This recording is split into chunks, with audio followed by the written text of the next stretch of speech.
Adventure, a podcast where the lovely Pam and myself talk about the media, video games, and vinyl and stuff of all the things that we consume. Pam, hello, how are you?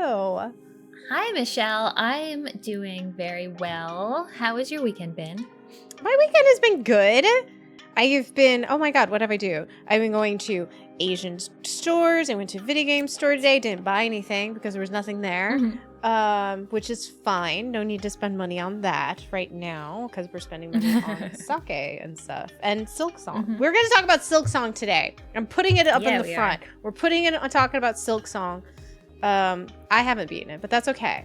I'm not even close. Who are we kidding? It's been out for like a week. Like it's. I know, and I'm like, that's fine. It's fine. You know, everything is fine. It's fine. I still put 15 hours in it, which I feel like is pretty good for a week. So yeah. But before we get to that, we gotta talk about movies and drinks. We're doing something different today. Drinks. Yay! Yes, we are. We're doing sake. Pam, do you like sake? Historically, no. Yes, this is going to be a switch in mid. Mostly had warm sake, which I don't enjoy at all. So yeah, I got this one, which is different. I picked it because of the pretty pink bottle, and then I was like, oh, there's particulate matter in here, and because it is a coarse filtered sake, so it's like a cloudy one that is supposed to be served chilled. So yes. There's like, people are like, oh my god, you have to have it warm. It's like, no, you don't. Like, depending upon what the sake is, you can have it more chilled. Like, and I prefer all of them a little bit chilled versus hot. Yeah. Even when I went to the LCBO and bought this, the man cashing me out was like, do you like it warm or cold? I was like, cold. He's like, yeah, me too. Prefer the cold. Mine is in a cup. So you know what? I'm just going to fucking drink it out of the cup. Oh, yeah. I love these because the designs are always fucking ridiculous. And I love it. Like, I have two little sexy sumo dudes. Little sumo dudes. It's called Little Sumo Sake. That's so cute. I was looking at some of the cup designs, and they were very adorable, but they just didn't have them at the liquor store I went to. So sake is like a whole nother level of certification that you can get. So Michelle doesn't know hardly anything about them. Besides the fact that mine is a junmai, which just means pure sake. So that's good. If you want like just a basic bitch one, just get junmai. And then there's different levels beyond that, like jinju and daijinju. Let's butcher the fuck out of that. It's fine. Everything is fine. But yours is, what do we call it? It was cloudy. Nigori. Nigori, which is, I guess, just means cloudy, which is awesome. I'm interested to see how you like that. How does it, like, so does it look in the glass? Is it super cloudy? It's pretty look cloudy. At it. It almost cloudy, looks like a syrup or like a smoothie. It doesn't smell like much of anything. Yeah. I prefer, like, for mine, it's like a very quintessential sake smell, like kind of not like herbaceous, but like stone fruity, kind of bright, like rice. It smells like rice. That makes sense. That makes sense. Yeah, so there's different like levels of like the milling of the rice, which gives it the different characteristics and such. So, how does it taste? Oh, that face.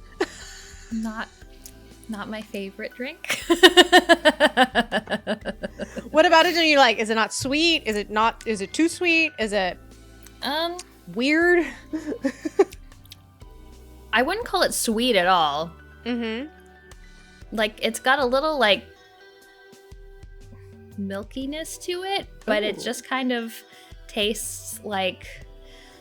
I think the thing I have with sake, like, this is only 12.5% alcohol.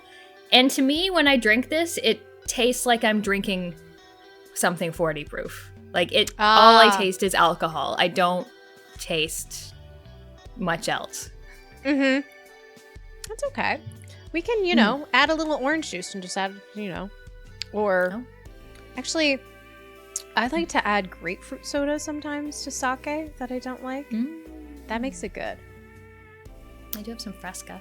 Fresca goes with everything. Just mix it with Fresca right now. Let's see how it tastes. I can cut it out. All right, let me Yeah. some Fresca. Some Fresca. Sake. You're just making it a cocktail. Who cares? Yeah. That's what we do. When you got a little ice cube in there, yes. Did you just blow on it? Yeah, like that's gonna mix it. Because at first I was gonna just stick my finger in it and mix it around. I was like, well, that's uncouth. I'll just blow on it. That'll do something. Mm-hmm. How's that? Is it better? Is it palatable? Yeah, that's way better. Okay, good. It just tastes like Fresca now. Yeah. Mine is 18 proof, so it's quite a bit more boozy. Mm-hmm. But you know what? It's fine. I like mine. Mine's like a little citrusy, clean, clear, crisp. So I will down this. Nice. Yeah, I don't know if I just lack the palate, but yeah, it just tastes like booze. It's okay. That's also the best thing about sake is I feel like they're come in baby bottles. So it's not much of an investment. Like you don't have to get like a whole bottle of wine and you're just like, oh, it sucks. No, you just get a baby bottle or a can. And then even then, just mix it into a mixer. It's fine. It's great. It's true. I also do find this unpleasant to look at. It was so much prettier in the bottle, right? Yeah, it was way prettier in the bottle. That's okay. They're not all going to be winners. We're just doing something different. It's fine.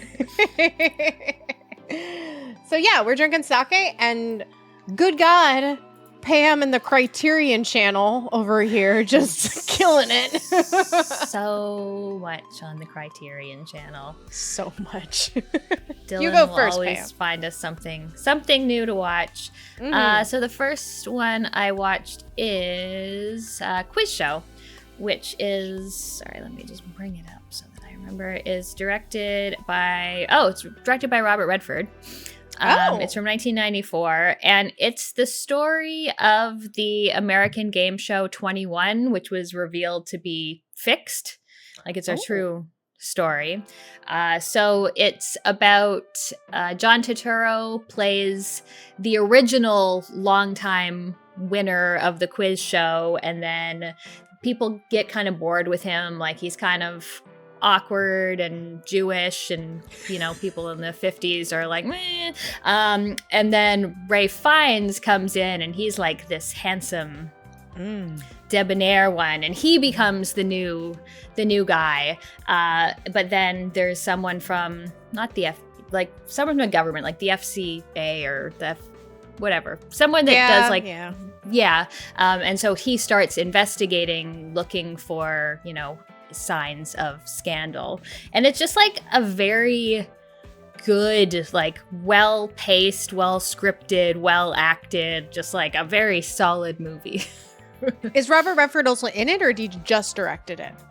No, he's not in it. He just directed it. Nice. I like that. Martin Scorsese has a little role, but a little cameo. A little cute cameo. Yeah. But it's it was good. Nice. I feel like I've seen a couple I've definitely seen Robert Redford movies, but I feel like he's directed more than I realize that I've probably seen. Like, I bet you. I wonder if he directed the one he was with Barbara Streisand. The Way We Were? Probably not. I don't think so. He did A River Runs Through It. Did he? Yeah. Oh my God. Brad Pitt is so hot in that movie. Jesus Christ. I remember reading about that movie really increased the popularity of fly fishing exponentially. That was concerning for a lot of people, but yeah. Good for him. Love him. He's a sexy redhead. Yeah, it was a really good movie. What have you watched? Well, I'm just going to go through top to bottom list whether or not we watched them together or not. So the first thing that we both watched is Murderbot, which is a show. Yeah. Alexander Skarsgård plays a cybernetic guy, robot, in the future. And they have personalities and they have individuality, but they have this thing in their brain that if they try to hurt somebody that they can't do that, or they get like punished for doing so. But he miraculously somehow just bypasses it, so he no longer has that. So he keeps this happy little secret to himself, and he goes with his new clients, who he calls fucking idiots all the time. And he goes off into this adventure because his clients are these like sort of hippie-ish people that are just trying to research in order to get ahead for their community, because the society that they get the robots from is very much like, we're going to call it capitalistic and corporate, versus the world that the clients come from, which is more democratic and free thinking. And so he is just helping or serving this group of the idiots, the hippies. And all the time throughout the entire series, all he wants to fucking do is watch his TV shows and hang out and sit there and watch his TV shows. But these idiots are just constantly getting into trouble, constantly doing things, and he's got to go save them because he doesn't want to share out that he has bypassed this thing in his brain, even though it eventually obviously comes to fruition. And he just wants to be left alone, and that is so endearing. Yeah. What do you think of Murderbot? I liked it a lot. I read the first book in the series, which I enjoyed. So yeah, I liked Alexander Skarsgård, like not at all who I would have imagined for the role, but I really liked him. I liked the crew and how they're just a bunch of like naive hippies who just need to come to consensus on everything, and everyone needs to be a part of things. Yeah. I also just liked that he just wanted to watch his shows. Like he downloaded thousands of hours of just bullshit, the worst looking shows. And I like that it does the show within a show thing where we get to see some of what he's watching and how he sort of takes from it to use in real life situations. And that was really funny. Yeah, I really thought it was very well balanced. I really actually liked the 30-minute format that each episode was at, because it kept it going. It was very fast. It was very well paced. Yeah. And I actually really liked most, if not all, the characters of the stupid idiot hippies. Like, they were kind of endearing and very empathetic, and they were just like, we're just trying to do the right thing, and then they're just hopeless. Like, they're just hopeless, causing more trouble, but they're trying. Every time they try to help him in a fight or something, they're like, yeah, I got in there, and they're like, you're not doing anything good here. Just stand off to the side. And they're like, just like, and the one guy is like, yeah, I'm a bro, and he cannot shoot for shit. No. He's got bad trigger finger. He does not know how to hold on to the safety. He's just flailing it around. And I really enjoyed the show. I really liked the relationship between Murderbot, because that's what he calls himself. And because he wants to just murder his client. I love the relationship between Murderbot and the lead woman of the hippies. I thought it was very, very nice. I really enjoyed this show. I watched it in a day and a half. So, yeah, it was good. It was very easy to watch. It was very easy to watch. Just sucks it's on Apple TV, so I had to, get illegal versions.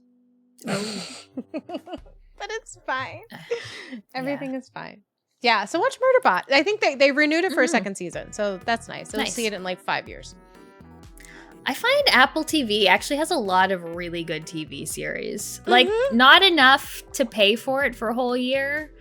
I, get it a month here and there. Like, I purchased a month for this. There's another show called The Rehearsal, I think, with Catherine O'Hara and Seth Rogen that I want to watch. So I'll, fit in all the shows and then... Yeah, I just had my friend get me illegal version of it, which is great. Now I have it on a hard drive, and a bunch of other shows like Farscape, Babylon 5, and like a bunch of other shit you just put on there.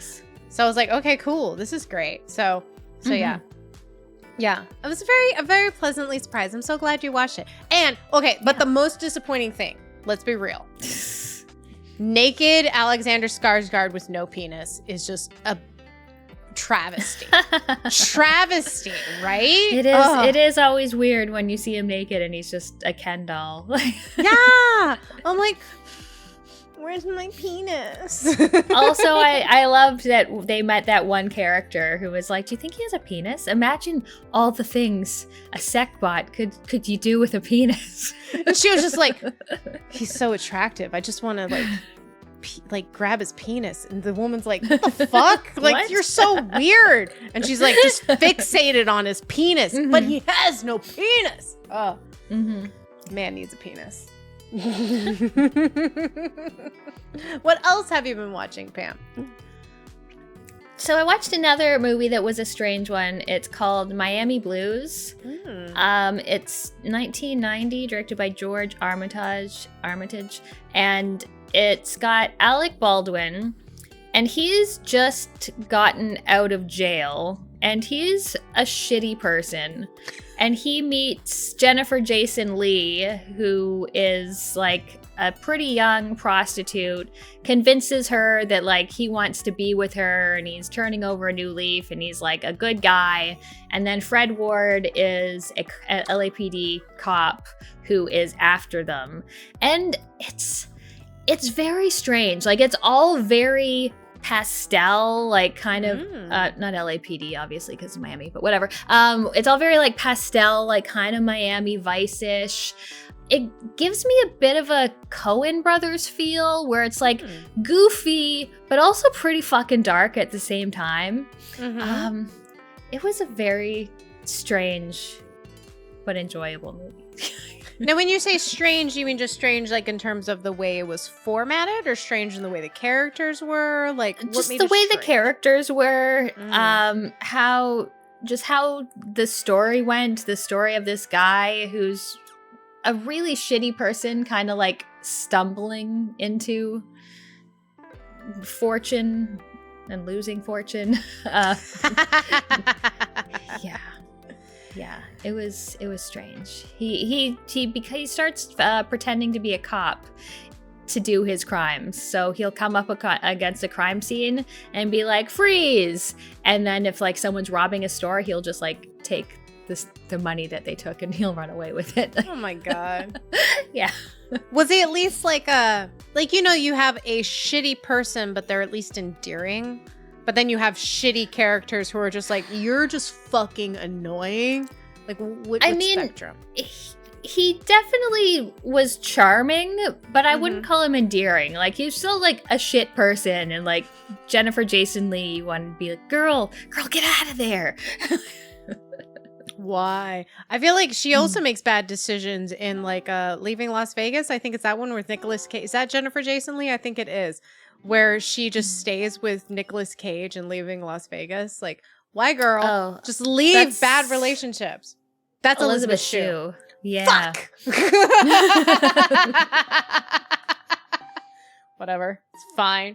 Girls, don't be in bad relationships. Get out of there. If they're assholes, leave. They're assholes. Don't let them spend your money. Don't let them spend your money. You earn that money. Go buy sake. Go buy ridiculous skincare and makeup instead. Yeah. Come on. Exactly. Well, that's fun. At least it was colorful. Yeah, it was very colorful. It was nice. It also had a bonkers soundtrack, which I always like. Ooh, I love a crazy some soundtrack. Movies were just like, it'll just be like insane saxophone. Yay. That keeps it fun though, especially when it's like really drastically different and you're just like, yeah, the fuck. Yeah. Love it. Exactly. Yeah. What else did you watch? Oh god, I finally decided, because I mean, I don't know if we all, at least I did, grew up with Happy Gilmore. And I've seen, that's like my most watched Adam Sandler movie for sure. Yeah, probably. I kiss you all over. I don't know why randomly I'll say that like in the kitchen. All over again. And it's like the weirdest like quote to quote from that movie. Mm-hmm. But I was like, all right, it's time to watch Happy Gilmore 2. Mm-hmm. Fuck. Why? Why? Why? It's okay. So Happy Gilmore 2 is just pretty much it's the same. It's trying to be the same fucking movie as Happy Gilmore 1, but just literally doing flashbacks and just using the same jokes. So Adam Sandler character, Happy, is older now. He married, forget her name, but the woman that holds the 2 beers and the lingerie in Happy Gilmore, who is also in Modern Family, that actress, love her, but you know, he marries her, but then this is not really a spoiler because I probably in the trailer or whatever, he's doing Happy Gilmore, he hits a drive off the green, and apparently the golf ball goes straight for his wife's head and kills her. And so, so she's dead. He has like 3 children because they're just popping out babies like crazy. And so then because of that, he has post-traumatic PTSD, obviously, from it. He doesn't want to golf anymore. So he doesn't know what to do. So he's working at some supermarket or odd jobs or whatever all over the place. And he's not sure. 2 people he's murdered. 2 people he's murdered. 2 people he's murdered. Yes, he's murdered people golfing. And it's like, dude. So he doesn't golf for a really long time. And then, what was it? Like, see, somebody else is in debt. Somebody needs to get out of debt. He needs to get out of debt because his daughter, who's his actual daughter in real life, wants to go to this fancy dance school in Paris. And the 3 brothers who are just like, like total douchebags are like, yeah, we have to get our sister into dance school. Just like, okay, Happy's going to go golf so he can earn enough money to get the daughter into dance school. That's the plot. It starts off okay. I'm just saying, it starts off okay. And you're like, okay, this is fine. It's his actual daughter. It's cool. Whatever. His wife's also in it for a hot second. And she's pretty hot. But she doesn't have a really major role. Anyhow. So it really starts to fall apart once he starts golfing. And it's just literally, they flash back to the movie to remind you of the joke. And then they do the joke again. Oh. And then they do it over and over. And it's almost, almost over again. And then it's almost 2 hours long. And you're like, fuck. It's so bad. Yeah. It falls apart towards the end. It's terrible. I hated it. It made me angry. All it is it's so frustrating. My Kirby fell. I have a little Kirby dude that falls like all the time if I slam on my desk. And so, yeah, it was terrible. I hated it. Don't watch it. Just keep on with Happy Gilmore because now it's literally, I watched Happy Gilmore 2 and I was like, we need to watch Happy Gilmore 1 to just refresh. And then we're watching Happy Gilmore 1 and I'm like, it's ruined. Oh, no.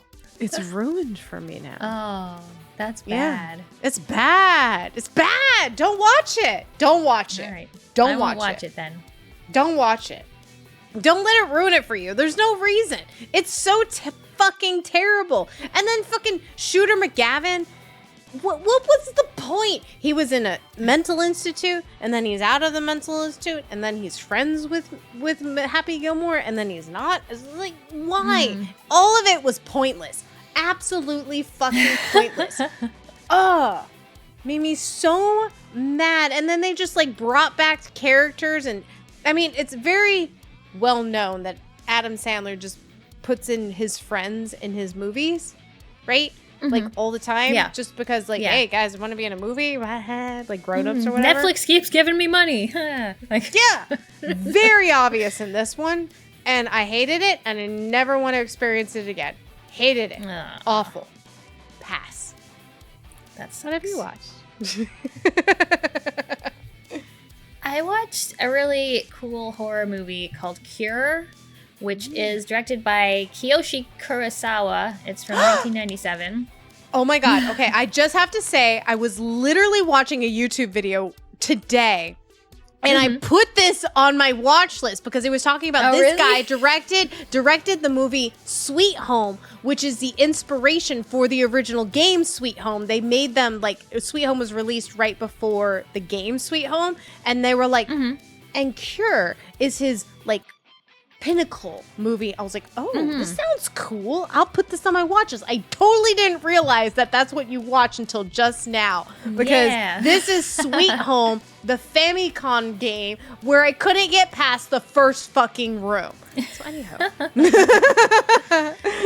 So Cure is about a detective, and in the city he works, there is this sort of spree of murders happening where someone will, like, kill their wife or kill a prostitute or kill somebody in a store, and afterwards they get caught and they're just like, I have no idea why I did that. Like, they're not saying they didn't do it, but they're just like, I had no reason to do that. I don't know why I did that. And there's this guy that they keep finding around who seems to be some kind of amnesiac. He doesn't really know who he is, but he seems to be this common thread between all of these murders. And every time they try to question him, he tries to, like, turn the questions back on those people. And when he meets people, he's just like, who are you? What are you doing here? Like, why are you doing this? And then as the detective is investigating, he kind of starts to lose his mind. He's definitely hallucinating and seeing things that aren't really there. And it's just like a very cool psychological horror movie that is very stylish. Like, so there's some very cool scenes in it that are quite, like, visually mesmerizing, even though there's nothing... Like, it's nothing really special happening. It's just, like, filmed in such a way that it's very mesmerizing, and also just has a very good ending. Like, the ending is very satisfying. That's funny you say mesmerizing, because, like, in the YouTube video they said it's very mesmerizing, and if you've seen the movie you'll get what I'm saying, and I'm like, I haven't, I don't, and you just keep saying mesmerizing. I'm like, damn it. Yeah. I'm so upset that I just realized you watched this, because I literally put it on my watch list, because I'm sitting there. Pam watches all these Criterion movies today. And I'm like, I need to watch these Criterion movies. So I'm just like on there. I'm like, I'm just going to sign up for Criterion, because I love me some Criterion. Fucking love it. And especially these Japanese weird horror bullshit things. And the fact that this director directed Sweet Home, which ties back to video games to 100%, because it's like the first survival horror game is Sweet Home. Yeah. So cool. Fucking cool. And this is supposed to be his best movie, I guess, or maybe like there's like a couple others that are also as good. But so you liked it? Is good. Yeah, you should definitely watch it. I'm so upset. I'm upset but not upset, because I'm glad to hear that it's good. But that just means I need to subscribe to Criterion, and I will do that after this. Absolutely. Awesome. And not play Sweet Home, because that's just not happening. Have you ever tried? No. I've never tried it, no. Dude. I couldn't get out of the first room. Oh, yeah. Yeah. It's a struggle. But it's fine. Anywho. What else did you watch? So I've heard of this movie because it shows up on my timeline, because Patrick Stewart's in this movie. And we all know I love me some Patrick Stewart. Yeah. Fucking Picard, sexy man. So I watched a movie called Jeffrey, which we don't like Jeffrey. Fucking Jeffrey. But Jeffrey is from 1995. It is very much a movie that is like Rent. Not in a musical way, but that the fact that everybody has AIDS. Like, like, you know, like one of those mid-90s, very much like it's a movie about this gay man in the 90s. I'm guessing he lives in New York City. It could be Chicago, but he lives in a major metropolitan city. And he is so terrified of getting AIDS that he is a sexual creature who loves to have the sex. And he just abstains from sex because he's terrified to get AIDS, and he's terrified of the sexual climate that has sort of turned into. This movie is very much a play turned into a movie. So we have one of those like fourth wall breaking? Am I saying that right? Fourth wall? Yep. Fourth wall breaking constantly. And the movie starts out pretty good, especially because he starts off, he's just like working out in a, not the first scene, but eventually it gets to him like working out in a gym. And it's so funny because all the men, there's just nothing but sexy, buff men around him in the tiniest tank tops and just like, like it is so funny. And he meets the man of his dreams, and then he just like, I can't meet the man of my dreams because I'm decided I'm not gonna have sex.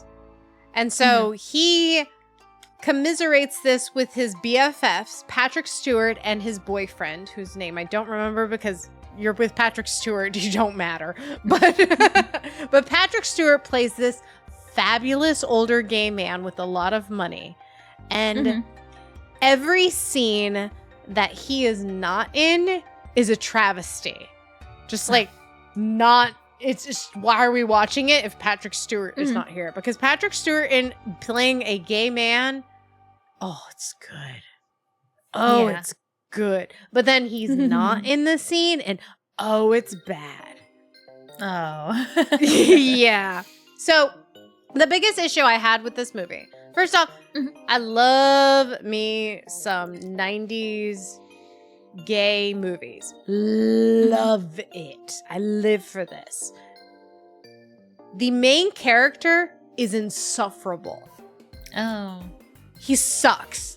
He's just always like, oh my God, I don't want to have sex with you. I can't be in a, oh my God. I just constantly a whiny fucking bitch the whole fucking time. And I'm just like, dude, you have the perfect opportunity. Everyone around you is like, lighten up a bit. He is constantly a fucking drag. Not in a good way. Not a good drag. Bad drag. He's in bad drag the whole time. And he sucks. It's also very obvious that the two main characters, him and the man of his dreams, are straight men playing gay men. Oh.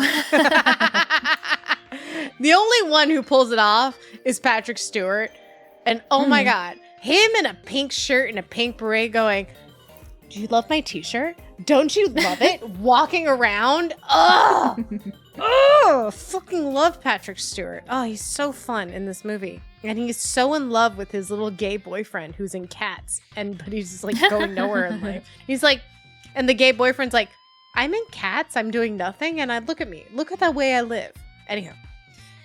Not a great movie. Full on blown. Not a great movie. But Patrick Stewart, oof.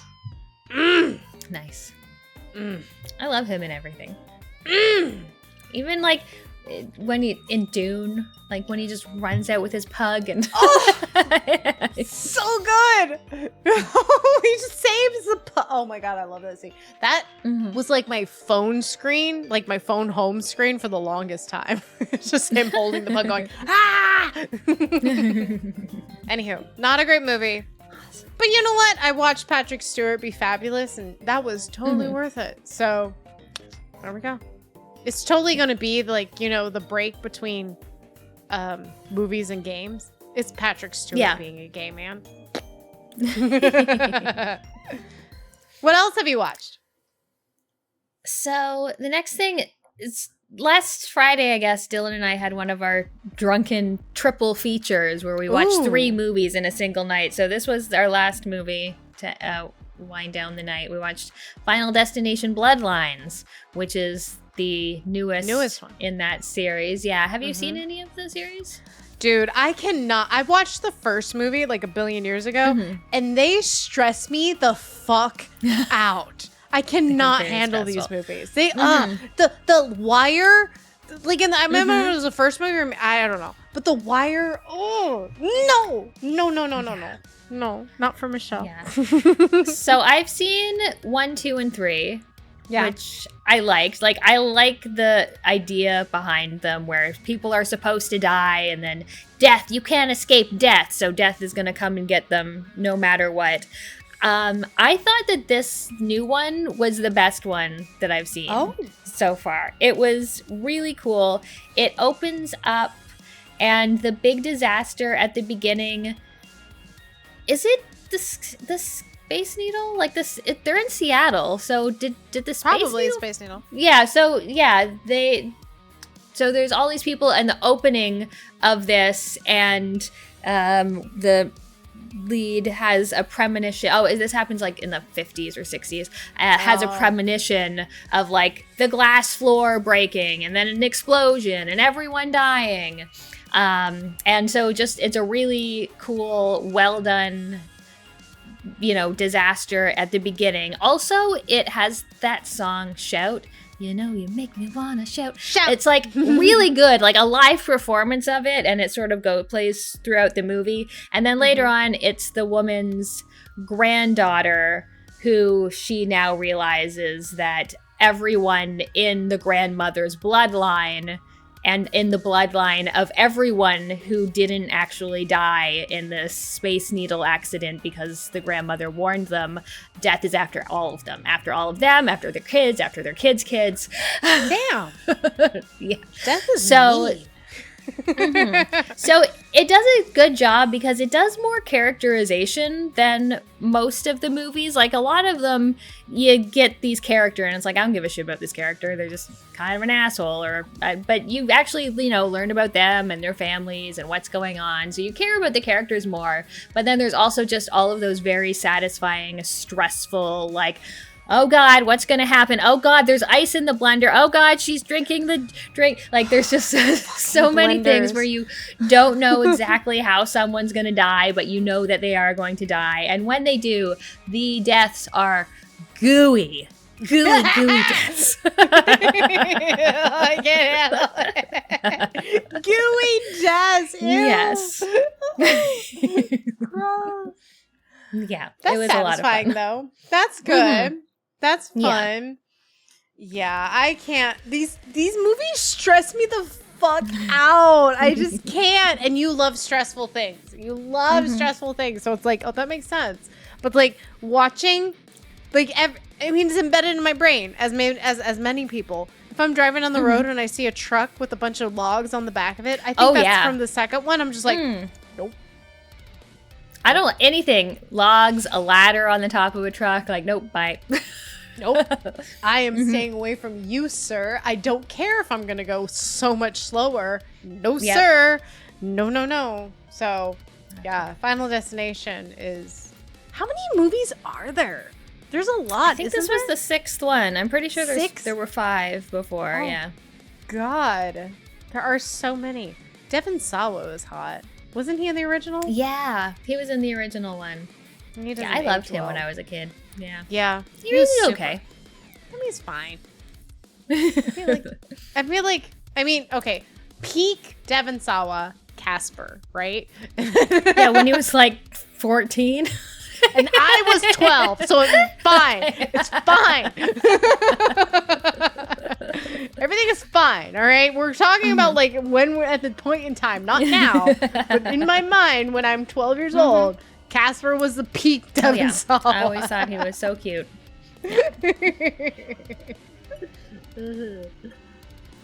What else did you watch? Okay, so Star Trek is still going because it never ends, Pam. You're never going to escape it. I'm sorry. Someday I'm going to convert you to the cult. It'll be fine. We're going to make t-shirts someday, and I'm going to get you a t-shirt. Even though you haven't watched Trek, I'm just going to make you a Star Trek t-shirt. It'll be fine. I mean, I've seen enough Trek.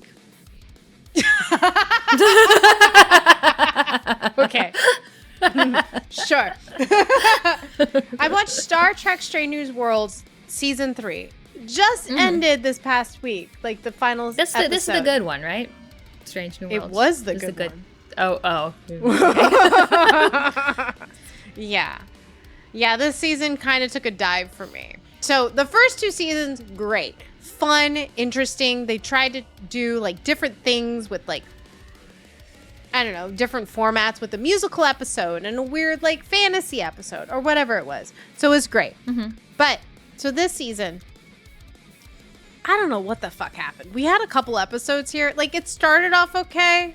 It started off pretty good, but it's still same serialized, like pretty consistent. Nothing great that's blowing my hair back, but just like, all right, we're good. We're Cat and Pike. Our hair is getting taller and bigger every episode. We're doing good.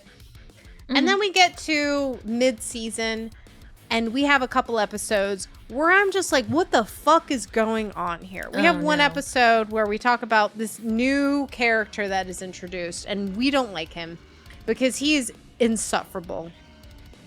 And he's there to create a documentary of the cast on the Enterprise, including Pike and all the cast and whatever. And it's one of those like episodes that I'm just like, it's set up like a documentary, but it's one of those documentaries that is very much like in your face, trying to stuff their message into your mouth rather than letting you formulate your own opinion, which I hate about certain kind of documentaries. Like, let me formulate my own opinion if you're going to do a documentary. Don't be like stuffing that message into my mouth. This is really the best way to explain it. And it felt very much like that. Even though it's still an episode of Star Trek, it was very, very forced. I hated it. It was like, this is one of the worst episodes of Trek I've ever seen. Oh, no. And then the next episode after that was also very bad. And I was like, oh, no. Here that we sucks. Go. And so then I watched the finale. I watched the finale with a watch party with my Trek bestie. And it was also pretty bad, if not very angry. Because I'm just like, why? Like, I watched Trek. I love fantasy to begin with, but this episode felt very fantasy-like, and I don't need fantasy in my Trek.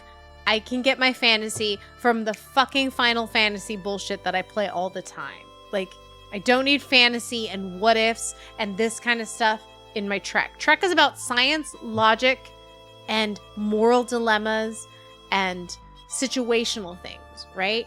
This was just like, off the wall, fucking bonkers, totally out of left field, stupid, very poorly written. I'm angry about it. I'm upset. The next season I don't have really much hope for. So this is where we're at with more new Trek. Not only did Disco suck, this now sucks. Ugh. Oh no. That's a shame, especially since it started off so well. Yeah, it started off pretty good. Like, it was like, okay, I can deal. I can live with this. Sure, Spock has a new girlfriend every episode, which was, I'm like, why? Why does Spock need all these girlfriends? Yeah, it was weird. But then it just got worse and worse. And then we had a slightly good episode, and then it got worse. I'm like, ugh. So I'm not hopeful. My life as a Trekkie is just really falling apart here, Pam. I'm just losing my fucking mind. Now I know how these Trekkie feels. How a real Trekkie who's been in this for 30 years feels. I'm like, fuck, this sucks. I also feel like it's one of the few fandoms where you can be a fan of a series and like not run out of it because they keep making more. Like, what other property is there? I mean, I guess Star Wars, but not... Their Star Wars is catching up, but like I don't think there's anything where it's been this many series. And honestly, can we just let it go? I'm like, I understand the need for new Trek, but at the same time, the golden years are fucking gone. Yeah. you know, like, you're never going to reach TNG peak. Even DS9, which is my favorite Trek, honestly, is not, wasn't even well received at the time. Like, it's not as peak as TNG. And you're just like, why? Why? Why are we beating down this dead horse? Oh, because people will like me will still watch it. Got it. Thanks. Have a nice day. Fuck. It's really, when you realize that, it's a sad moment. Oh. Yeah. It's okay. I have other obsessions to commiserate too. But it's a struggle. Trek. Yeah. I understand. Sometimes you just need to let the things you love go. It's okay. Just let it go, like fucking Jack on the fucking Jake. Jack? What is his name? What was that fucking name? We watched fucking Titanic, our first night together. Oh. Ever. We watched fucking Titanic. Was his name Jack? Jack, yeah. Jack on the fucking door. On the door. Fucking Titanic. Just let it go. What else have you watched, Pam? Pump up the volume. Pump up the volume. Pump. 90s. So Pump Up the Volume is a movie from 1990 directed by Alan Moyle. Have you ever seen this? No, but I was planning to until I got really distracted with stupid bike races because I had to go lug, you know, my partner has like a bunch of bike races, so I wasn't able to watch it. But I put this on my watch list, and it was on Criterion, so I was like, God damn it, I just got to subscribe to Criterion. It was on Criterion as well. I saw this a long time ago, and so Dylan hadn't seen it. So it stars Christian Slater, who I love. Ooh, and love him. he's it's a high school movie, but he is a high school kid who just moved to town.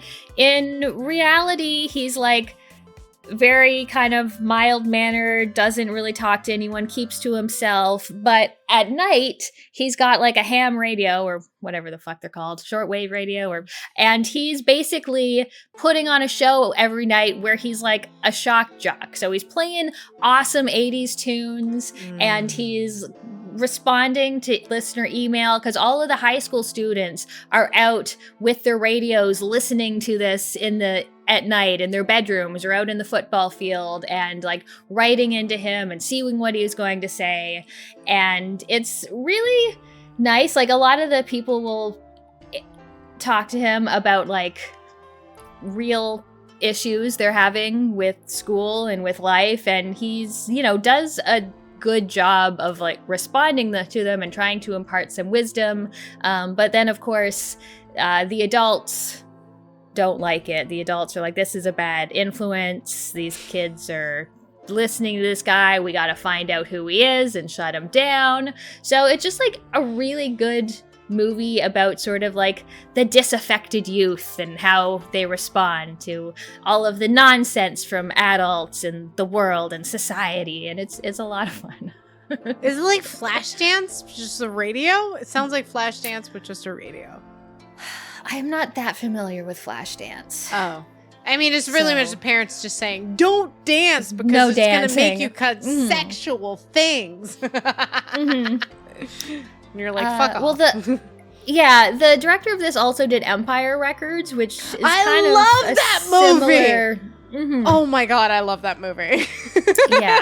I just thought it was fantastic. Like I was like, wow, that is a really good movie. I didn't remember it so well, but it's really good. Oh, bummer. I put this to watch before this, and I just didn't have the time to. So I am bummed I didn't, because this one where I was like, ooh, I feel like this would be. And the fact that he is the Empire, I fucking love Empire Records. Oh my God. Pam, we should watch Empire Records. Sure. I haven't seen it since high school. Oh, fuck yes. I will buy it right now. I love that fucking movie. Oh my God. God, I would love to work in a vinyl shop. I just need to own a vinyl shop. Would be That's fun. what just Michelle needs to do. But also love Christian Slater. Oh my God. Slater. He's so cute. So cute, so underappreciated. I mean, maybe he's not underappreciated, but I feel like now he's underappreciated. Like he just has like sort of this bad rap, and it's like he's a good actor. He's very good. He's very good. I love him. Pump up the volume. Pump up the volume. I don't think that song is in the movie. That's okay. I'm still gonna sing it. It's fine. I'm still gonna watch this too. I put it on my watch definitely list watch it. Yeah. Especially after that. Love it. What else did you watch? Or did we watch? We watched. So on our Tuesday night, instead of Project Runway this week, we watched Oh Brother, Where Art Thou? Which is a Coen Brothers movie. And it stars George Clooney, John Turturro, and some other guy. I don't remember his name. And they're convents in the early 1900s. I think it's 1937 is the year that they are technically in the South. And they are on a chain gang, whatever. Gang. And they escape because George Clooney and all of his hair product says that I have hidden $1.2 million and we got to go dig it up before the floods hit. And so they're off on this episodic Greek mythology journey. Odyssey. Yeah, the Odyssey. Literally the Odyssey, which I don't think I've ever read the Odyssey, but it's fine. I know there's sirens. I know there are, Homer. Homer's in the Odyssey, right? Homer wrote the Odyssey. Oh. Okay, anyways. So, yeah, there's sirens and, they're just on this journey to get to the treasure. So that is literally the movie. It's very basic in terms of, like, what the setup is. And I really enjoyed this movie. I thought it was fun. I love the musical acts. I love the acting. I love the little tidbits of the South and how, it's the characterization of freaking George Clooney and his fucking dapper Dan. And John Turturro is also fantastic. And the other guy, who I can't remember his fucking name because I don't feel like he's been in much else besides like small character things, but you've seen him in a billion things, like one of those guys. He is fabulous as the like sort of childlike, keeps you grounded kind of character between them. I really enjoyed this movie. It was a lot of fun. What did you think? I liked it a lot as well. I liked being able to point out the parts of the Odyssey I recognize, like the Cyclops, who is John Goodman, who I always love in everything, and his wife being wooed by another man, and that was Holly Hunter, who was also great in it, and the sirens, and I thought it was great. I thought the music was the definite standout of the whole thing. Definitely. The very much the Coen brothers always use like T-Bone, name of guy, T-Bone Bennett, I think is his name, in a lot of like, especially like the early 2000 movies that they do. And this one was, the music is great. Very, obviously of its time, early 1920s, early 1930s, and just very, very catchy. Very iconic, very fit so well. I loved it. It was great. Obviously, George Clooney is not singing, but it's fine. No, yeah, whatever. I thought it was really good. Yeah, thoroughly enjoyed. I don't know. Okay, Coen Brothers ranking definitely not the best because I still feel like Fargo is like quintessential, and Hudsucker Proxy holds a special place in my heart because of how stupid it is. But this is up there. I like this a lot. Well, the ending felt like kind of vague, so I'm just like, oh, but it's fine. But yeah.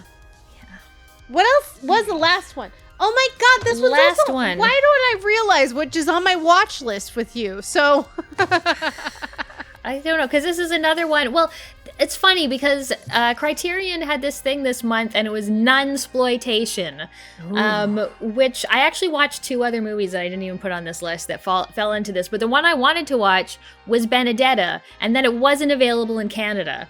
So this is by Paul Verhoeven. It's a 2021 movie about a lesbian nun. The movie is in French. It takes place in Italy. I had to download it because it wasn't on Criterion Canada.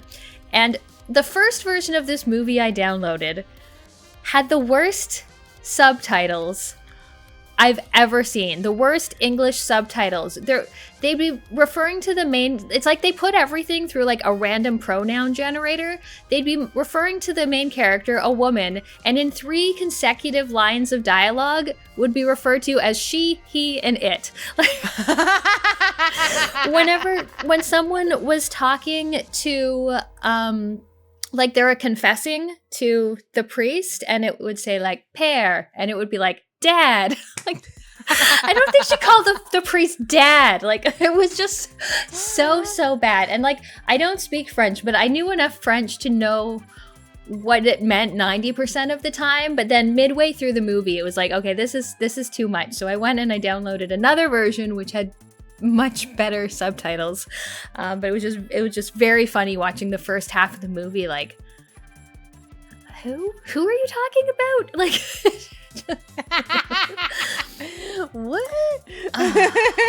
So yeah, I wanted to watch this because it was Paul Verhoeven, and I love just the way he does satire and over-the-top things. So it's the 17th century nun, and we get to know her a little bit as a child, and she's very sure of herself. She's like, oh, the Virgin Mary talks to me. Like, she does what I pray for her to do. Like, she's very sure of herself. So she goes to this monastery, and as she gets older, she keeps having visions of Jesus, and no one's really believing her.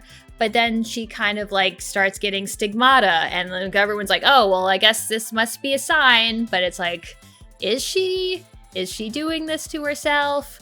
And then she saves another girl who she forces the monastery to take in as like a initiate nun.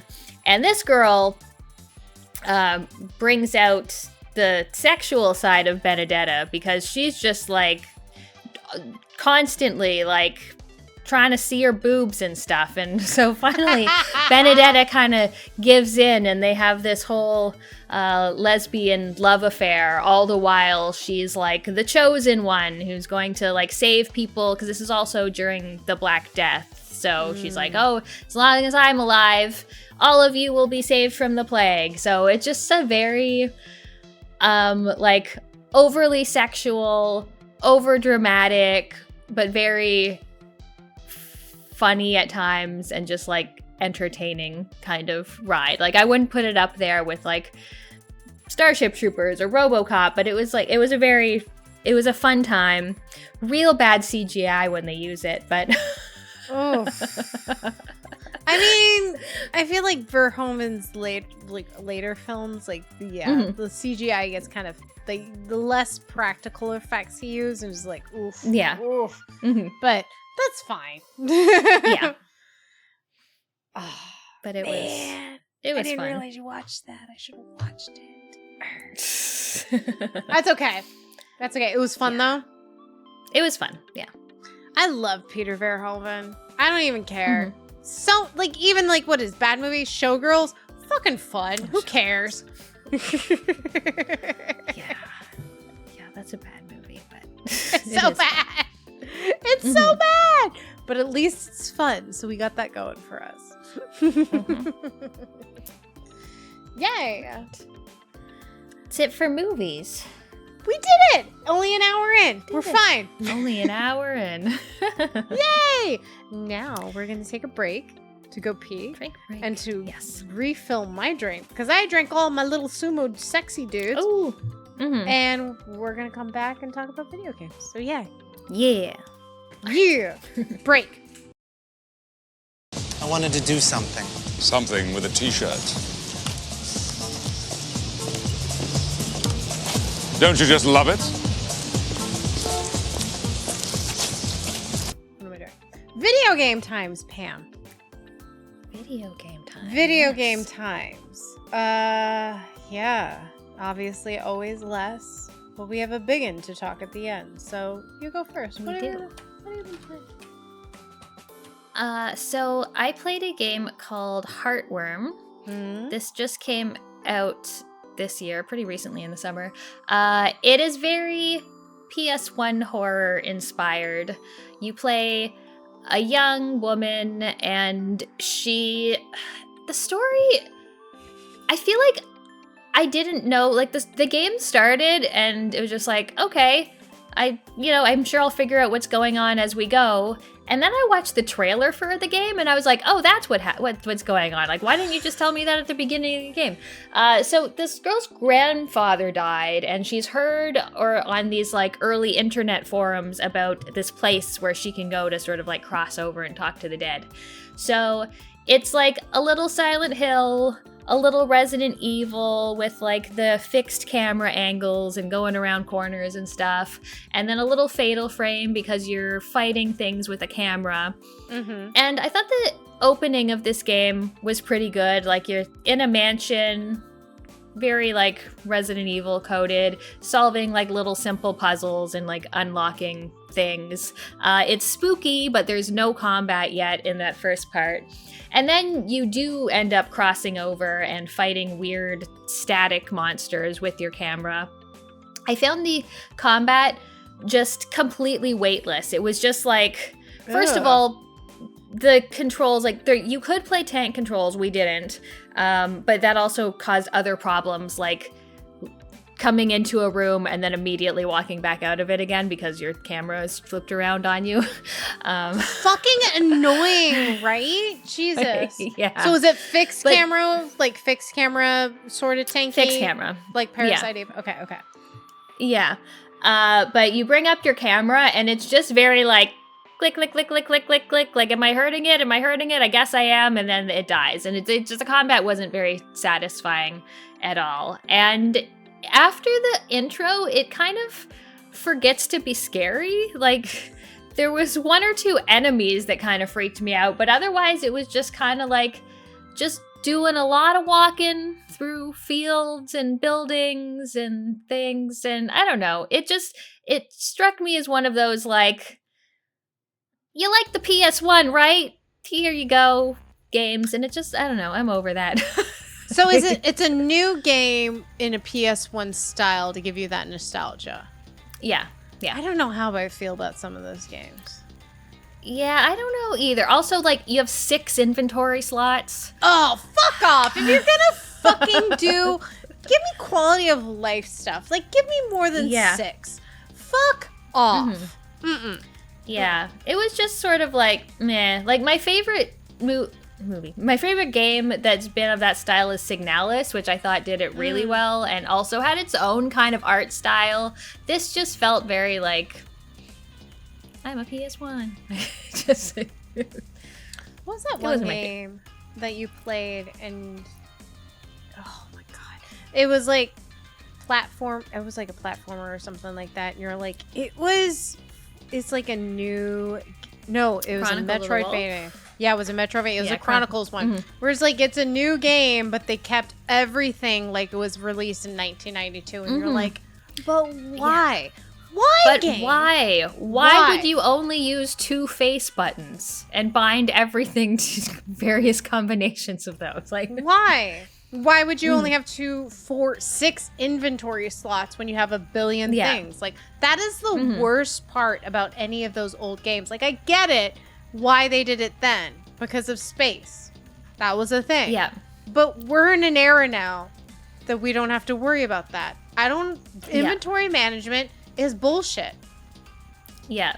Straight bullshit. Or even some things, like, if you were in the game and you said quit the game, it quits to the title screen. And then you have to quit the game again. Like, come on. Come on. Yeah. Come on. What was the saving light? Was the saving also like terrible? No, the saving was fine. You just you'd found these rooms with computers that you saved at. Okay. So, yeah, it was fine. Like you got as many saves as you needed. I don't know if it was counting saves at all. It probably was. Who knows? But I always get stressed out about that. Like I'm playing Silent Hill 4 right now. I'm just like, well, we're saving again because I don't give a fuck, and I'm gonna get the bad ending. Because I feel like many games like of that era was like if you reached a certain save count, then you got the bad ending. I'm like, bad ending, here we come, bitches. It's fine. yeah. Oh, annoying. Especially if that's a new game. Just a like, well, come on, give me a little bit of quality of life, a little bit. Just a little. Bit. Oh, annoying. What have you played? So, you also did you beat this or just played it? I haven't finished. I have all the mascots. You have all of done them? all I the didn't get all of them. upgrades. Like, so I don't know where I am story wise, but like I've played a lot. Fabulous. So you've already pretty much progressed more than me, besides the fact that I've only went through the talking part of the end. Anyways, we played Promise Mascot Agency, which is a game by Kaizen Games? Yeah.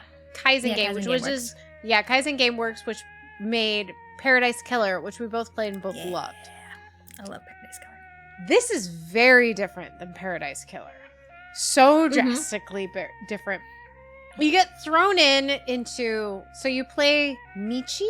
That's his name, right? Honestly, don't remember his fucking name. You play a Yakuza guy who's very much like Kiryu in a way. Also, it's voiced by Kiryu. Voice actor. By Kiryu. And he is the janitor because he has a broom. Literally. And he cleans up. He cleans up the messes. And he serves his Yakuza mama. This woman it's a woman-led Yakuza clan, which I'm like, this woman's badass. She kicks ass. I love her. Her husband was killed or died or something like that, and she starts to lead this family. And she has her two, we're gonna call them, they're called daughters, but whether or not they're her actual children, they're her daughters who protect her.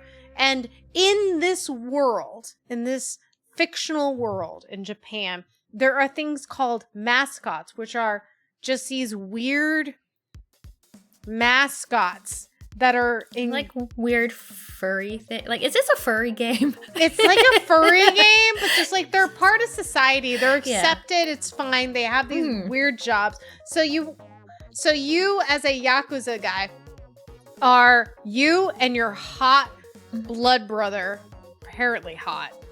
We're just calling him hot in the game. Lose like 12 million yen or 12 billion yen billion, or what? Yeah. Billion yen doing this transaction. So Mama Yakuza is like, we fucked up. We done fucked up. We're going to send you to this town that is cursed, and we're going to let you like acquire this mascot agency, which is what these things are, and you need to make up the money. He's like, let's do this. Let's go. This is an hour of dialogue. It's so much fucking dialogue in order to get to the game. You haven't even started the game. You're just an hour of dialogue just going, yeah. And then you get into the game and you have this mascot society, and then you have Pinky, who's your BFF, who's a little Pinky. Never Pinky. She really looks like a thumb, but okay, she's a pinky. Like a pinky. There's a thumb. Yeah. And it's your buddy who you have your shitty Subaru truck. And you just drive around trying to make your mascot agency better in order to pay back the 12 billion yen you lost. Yeah. That's a story. You recruit mascots, you try to find new jobs where you can send your mascots, you help them like rebuild the town and do quests for people.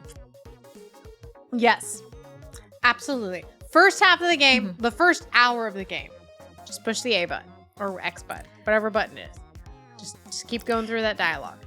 Just keep going. Yeah, well, I played the demo of this, and they cut off the first intro, but it was still a lot of just like, it started like when you get to the island. Okay. But that's still from then like 30 minutes of just like dialogue. And I wasn't planning to play the game because I didn't like it, and I hate Pinky's voice, and I couldn't listen to it anymore. And then you get the next mascot, and it's Tofu, and they're also annoying as fuck to listen to. So I wasn't going to play this game at all. And then you were like, oh, I'm playing this game. I was like, okay, well, I'll give it a try. And they do stop talking so much. Well, they stop voicing their dialogue so much. They do. They do stop voicing, and you can just bypass that bullshit. And then the game gets good. And then it's just an open world checkbox game. It is the ultimate checklist game. Yes, the ultimate checkbox game. And I'm just like, I need to do this. I need to do this. I need to collect all these dots on the map. I need to go do that. And you're just, fuck the main story. I'm going to do all the fucking side quests to get all these cards and all these mascots and all these things and ride around to upgrade my truck and ride around my truck on the fucking hills and explore the map. Oh my god, the second half of the game is so fucking good. And then you get to the end. Does it just go back to talking in the end? Yeah, pretty much. That's how it is. Especially, so the second act is very good. It's very addicting. I love a checkbox. Love a checkbox. So this was like hitting all my boxes, literally. And it had weird quirkiness to it, kind of like Paradise Killer, only I feel like more weird. And there were some aspects to it that were just like, this is fucking insane. Like, it took me at least a couple battles of the card game, because there's a card game incorporated into it as you collect your mascots, and they get in trouble while they go on to jobs, and then you have to use hero cards in order to help them while they're on those troubles. Hero cards are acquired through doing other side quests, gaining new friends of people through this open world thing. And as you upgrade them, your cards get better. So it's fun. Like, you upgrade your cards, you get better with that. And yeah, towards the if you do everything in the second act, and like then you have nothing left in the finale, and you're like, fuck, it's nothing but talking. But I still enjoyed it. I still enjoyed it very much. What did you think, Pam? I'm liking it a lot. It's like so addicting. Like, even this afternoon, I was like, I'm gonna go have a nap. I'll just go hand in this quest. Oh, well, there's a dot over here on my map. I'll just go see this. Oh, I only have one more of this thing to collect. Oh, this mascot wants to talk to me about their life. And then like an hour and a half later, you're like, oh, shit. There goes my fucking map. Yes, it just like sucks you in. Just like, one more thing. One more thing. One more fucking thing. Like, all the time with this fucking game. It sucks you the fuck in. It just needs somebody to cut 90% of the fucking dialogue. Yeah, like, some of the dialogue is really fun. Like, when you first meet a new mascot and they're just like a weird ice cream sundae with a lisp or something, and like, they're very funny, but it's just like, there's so much dialogue. Like, so much. It does not quit this dialogue. It really doesn't. And I do love some of the mascots and such, and some of even the characters you meet in terms of like the hero cards and such. I loved it. I love the overarching story of how we got here and what the resolution is. But good God, we could have cut 75% of it. Yeah. Yeah, I agree. I definitely see like through lines with Paradise Killer. Like, Paradise Killer also has, you also go around the map and collect little things, and I do like platforming around the map more than dealing with car physics, honestly. That dumb fucking jump on that car reminds me of the Mako in Mass Effect. It's so fucking useless. And you just go straight up and straight down, like, fuck, I just want to get over this fucking rail. Yeah. Jesus. Yeah. God. And Yeah, I also like Paradise Killer. Like, I like the sort of detective aspect and investigations more than just the manage these mascots and send them out on jobs. Like, by a little ways into it, I was like, can the mascots just not go on the jobs themselves? Can one of my employees not manage this for me? Like, I don't need to pick mascots for every job every 5 minutes. They can figure it out. They can just figure let me it drive out. around and get all the fucking dots on the map. Yes. Right? Oh, God. I just want all the dots gone. Yeah. Have you gotten flying on your car yet? Mhm. Yeah. The flying's a struggle. Oh, the flying is a real struggle. I was swearing up a storm. There was just like a small apartment building with Dude, I something know on what top apartment of it. building you're talking about. I just went up on the hill, basically even, flew up, didn't touch anything, like just pointed myself in the direction, and it's like, oh, you want to go in this wall? Like, no! I want to go straight. Stop moving. Yep. There's so many instances like that. I'm like, I give up. I'm not getting that. I'd looked it up online. I'm like, oh, that's just a nail art? Fuck it. We ball. I'm over it. I don't care anymore. Like, if it was a hero card upgrade or something, sure. But most of the time, they're just like, nail art for Pinky. I'm like, fuck you, Pinky, and your nail art. I'm just picking Paradise Killer nail art at this point because you do find a bunch of nail art Paradise Killer stuff. I'm like, it's the fucking puppy. Fuck you.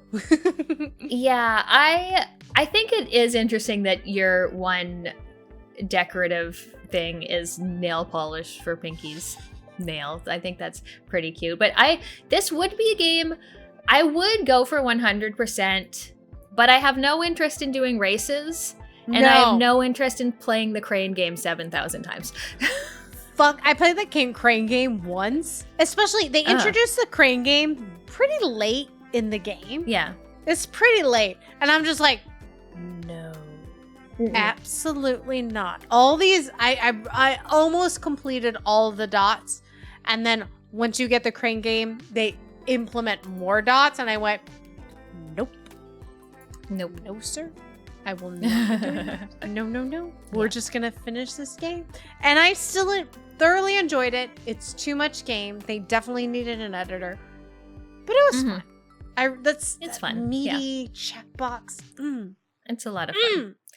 Yes. It's good. What else have you played, Pam? So I played Shinobi Art of Vengeance, another brand new game from Sega, taking the Shinobi series from the Genesis and beyond and bringing it to a modern audience. I really like the art style of this. It kind of reminds me of Okami, like with the colors and like the dark lines. Ooh, Okami. Ooh. It's very good. Like, the game feels great. Like, running around and jumping and attacking just feels very good. It's very smooth. There's tons of quality of life stuff. Like, you can open up the map and just like instantly teleport to all of the various teleports in the map, including in the middle of combat. You can just be like, nah, let's teleport somewhere else. And it has some cool set pieces that are definitely like throwbacks to Shinobi 3 and things like falling rock segments and jet skis and riding a dog. There was a little too much talking for my liking, which is, the case for most games, especially since your main character is a silent protagonist. So like the enemies or whatever, they're like blah blah blah blah blah blah blah, and then he'll just be like ... It's like, oh, so you're tired of them too. That's nice.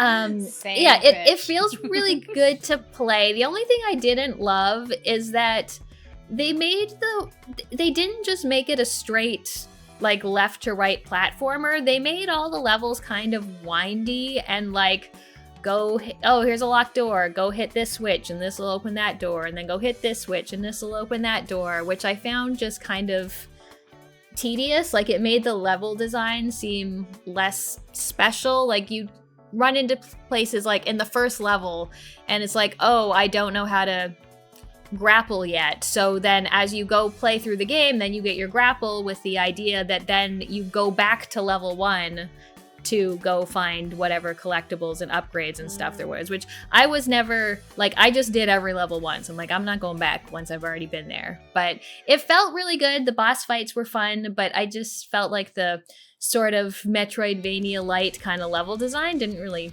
add anything to the game.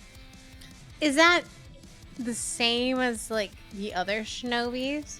Like, where you had to go back? At least the Genesis ones, it's just a straight like shot? a linear 2D action platformer. Yeah. So they're trying to be Metroidvania and different with this one. Mm-hmm. Yeah. Yeah, no, just keep the linear bullshit. Like, yeah. Mm-hmm. Yeah. Mm-hmm. Yeah. Like, it would have been better with more shorter levels. Like, some of the levels you're just going back and forth so much, and you spend a lot of time in this level, and it just kind of gets boring after a while. It also makes the enemy placement seem like not as interesting, and yeah, it just didn't. It would have been better as just a 2D platformer. That's okay, but it was still fun. Like, the combat and the platforming stuff was fun. That's good. That's good. Especially for modern. Yeah. What else did we play? Oh, God. We didn't finish this, by the way. I'm saying we finished it because we finished it. Because fuck this game. And Burger finished it and confirmed with us that we have gained nothing by not finishing it. So, woohoo! Yeah. Especially when he said it took him another 3 hours. I was like, oh, no. I'm not. No. Absolutely. And I knew it. I knew when we hit that point, I was like, we're not finishing this. This is going to take us so fucking long. So we, in our Co-op Wednesdays, we're in the midst of in the incredible adventures of Van Helsing, which is, I don't know, early 2000s game? Whatever. Who gives a fuck? Top-down Diablo-style game. You pick up a bunch of bullshit. It's like 2013 or something. Like, it's like maybe 10 years old. Yeah. It's like Diablo 4. Yeah. Where you're just like Diablo-ish. top-down, you put buttons of different attacks onto your things. This game was fine to start. The UI and the menuing was really annoying. Yeah. It was pretty annoying, but we're like, all right, we can deal with this. It's not the end of the world. It was still like, I'm just going to pick something up and just like, maybe it'll be better. I don't know. Your inventory just automatically, like, so quickly becomes full and you're just not picking up shit. And I'm like, whatever. I don't care. It doesn't matter. We're starting to blow through it. We're like 75% through the game. And then all of a sudden, I mean, it's about Van Helsing, so you're just fighting vampires. I have no idea what the fucking story is about. It's fine. Just top-down Diablo. This is literally what the game is. Then all of a sudden, let's say like 70% through the game, the enemies start to get a lot. I mean, I think it was like a ramping up.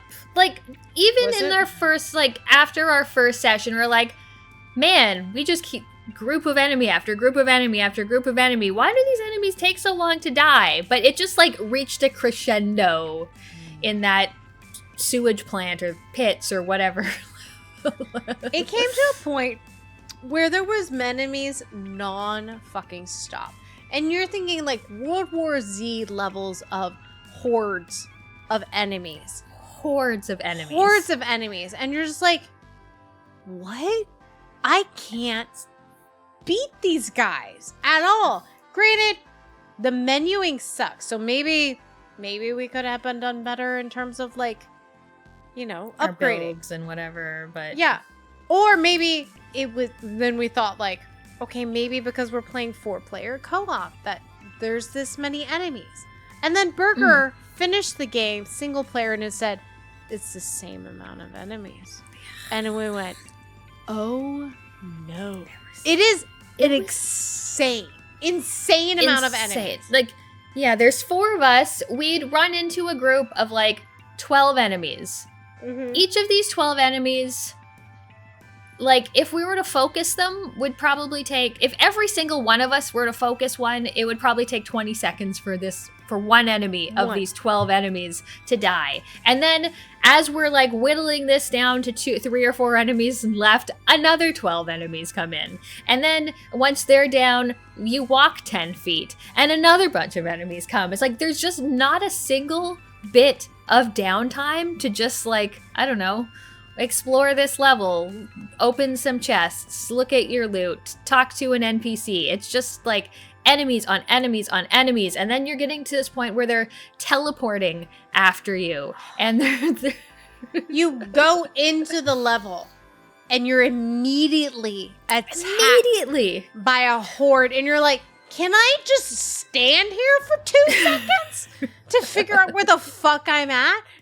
No, babe. We're just going to inundate you with about 50 fucking toads who throw bullshit at you. And you're like, Jesus. Fuck you. Oh my God, it was terrible. It was really bad. It's like I'm just devs. It's like at the end of Xenogears, I think I'd compare this to the end of Xenogears when they run out of money. And they don't know what to do with the game. Mm-hmm. They just want to complete it just to complete it. It's like that. They're just like, we're just going to inundate with you monsters because we don't know what to fucking do. We ran out of budget. So here you go. This is like escalation. Like, make it harder. Even though it's not harder, it's more fucking annoying. It's not good gameplay. Ugh. It's not good gameplay. And then to top it all off, it never happened to me because I was the host. But half of the time when we would load into a new area, half of the group would disconnect. Yep. And their game would crash. Yep.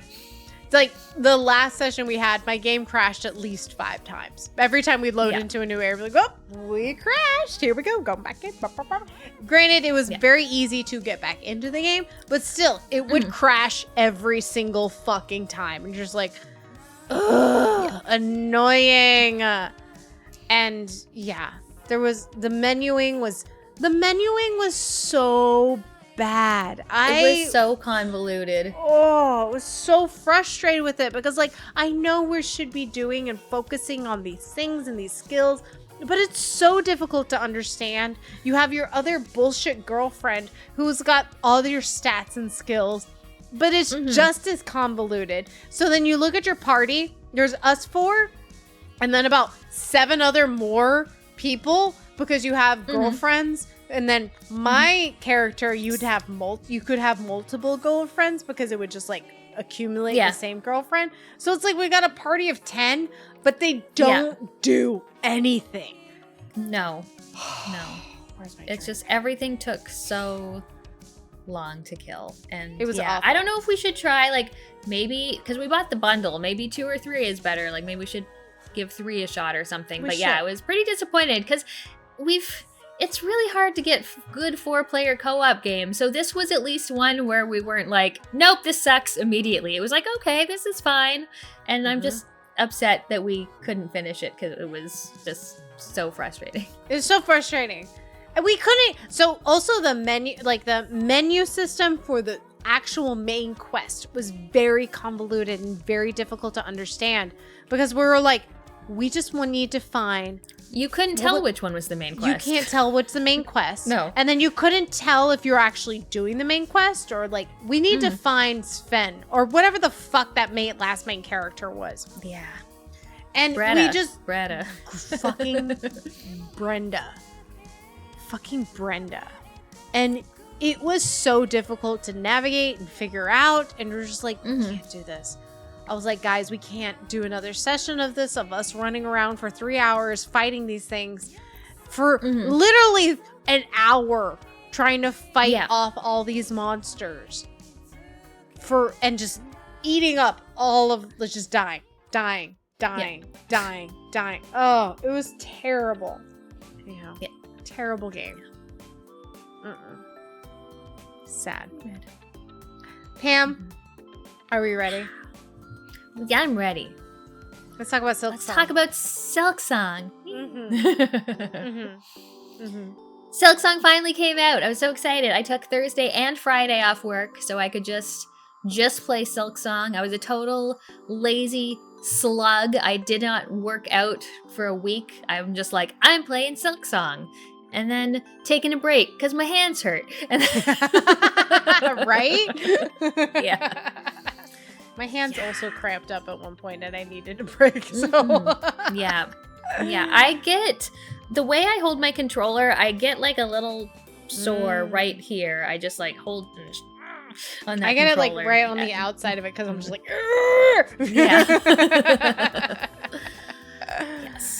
But it's very good. It's very difficult. I love Hornet's moveset. I love how quick she moves. Her little diagonal pogo takes a little bit of getting used to, but I like her moveset and how quick she is, and that she actually talks. Like, it's nice to have a character with a little bit more personality than the knight. I love all of the cute little singing bugs that you come across. They're so adorable.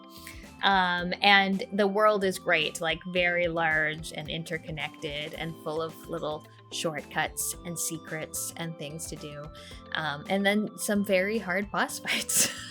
Dude, okay. It's not even like some of the boss fights are difficult. Fuck these enemy gauntlet rooms.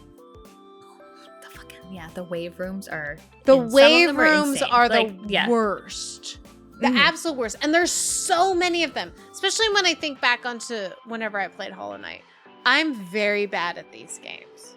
It takes me twice as long to beat these games because Michelle's not good. And that's fine. I'm going to take my time and die as many times as I want to the fucking splinter chick. The Scissor Sisters. I'm going to die to the Scissor Sisters as many times as I fucking want. Why? Because that bitch summons these fucking dudes, these random... It's like whirling dervish... Yes! Lady guys. If it was just the boss, I'd be fine. But no, many of these bosses and many of these, like, gauntlet rooms just summon all these flying assholes. 3 of them at a clip, and you're just like... What? They're more random. The flying floaty thing makes it much more unpredictable, and Michelle's not good at that. So we're having a problem right now, and it's fine. Yeah, it was definitely a bit of a wake-up call. Like, I'm trying to think of how difficult Hollow Knight was on my first go-around, and it's really hard to remember because I've played it like 10 times now.